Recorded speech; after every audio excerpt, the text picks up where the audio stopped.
রোদ্রের তাপে ডিম ভাজি করা যায়। তাহলে আমি এখানে তাওয়াটা আসলে বসায় হয়ে গেলাম, দেখি 10 মিনিট পরে আমি একটা ডিম নিয়ে আসি, আসার পরে ডিমটা দিব, দেখবো সিদ্ধ হয় কিনা। বন্ধ করে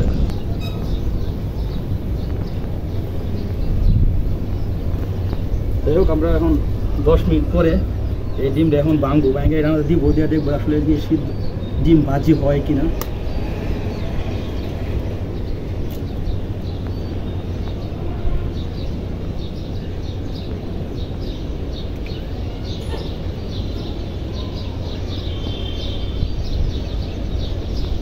যাই হোক, এই যে দেখেন, আসলে এতদিন বিভিন্ন জনের ভিডিওর মাধ্যমে দেখছি যে আসলে এই ছাদের মাঝে 10 মিনিট 15 মিনিট এইভাবে দিয়ে রাখলে রোদ্রের তাপে ডিম ভাজি হয়ে যায়।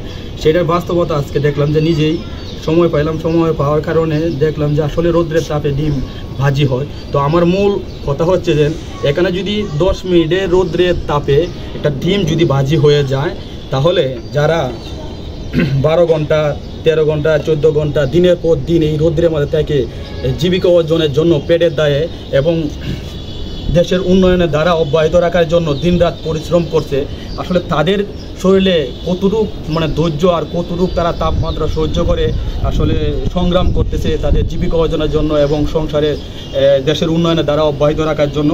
আজকে 1 মে, আর সেই 1 মে উপলক্ষে আমি এই ভিডিওটা আপনাদেরকে বোঝানোর জন্য চেষ্টা করতেছি যে যারা দিনরাত এভাবে খেয়ে জীবিকা অর্জন করে, তাদের জন্য আসলে তাদের ন্যায্য অধিকার, তাদের ন্যায্য প্রাপ্য তারা যেন সঠিক সময়ে বুঝে পায়।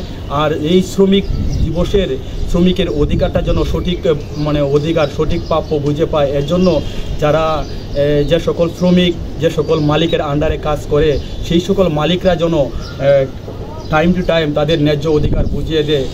আর সকল আজকের মে দিবসে যাদের আত্মত্যাগের বিনিময়ে আজকে আমরা এই মে দিবস পেয়েছি, সেই সকল পরিবার এবং যারা শহীদ হয়েছে তাদের রুহের আত্মার মাগফিরাত কামনা করি। আসুন আমরা সবাই শ্রমিক দিবসের আসলে ন্যায্য শ্রমিকদের অধিকার বুঝিয়ে দেওয়ার চেষ্টা করি। আর এই যে দেখেন, ডিমটা আসলেই আপনাদের সাথে কথা বলতে বলতেই রোদ্রের তাপে আসলেই ডিম যে সিদ্ধ হয়ে যায়, মানুষের যে ভিডিও, সেই ভিডিওর বাস্তবতা পরীক্ষা করার জন্য আসলে আজকে আপনাদের সাথে এই ভিডিওটা শেয়ার করা। তো ওই যে দেখেন,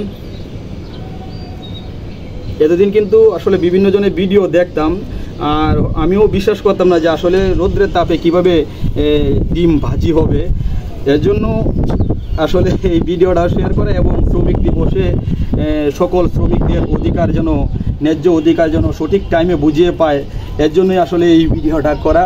আশা করি যদি ভিডিওটা আপনাদের ভালো লাগে, সবার জায়গা থেকে শেয়ার করে দিবেন, যাতে সবাই বুঝতে পারে এবং সকল শ্রমিকদের ন্যায্য অধিকার সঠিক সময়ে বুঝিয়ে দেয়। ওকে, আল্লাহ হাফেজ।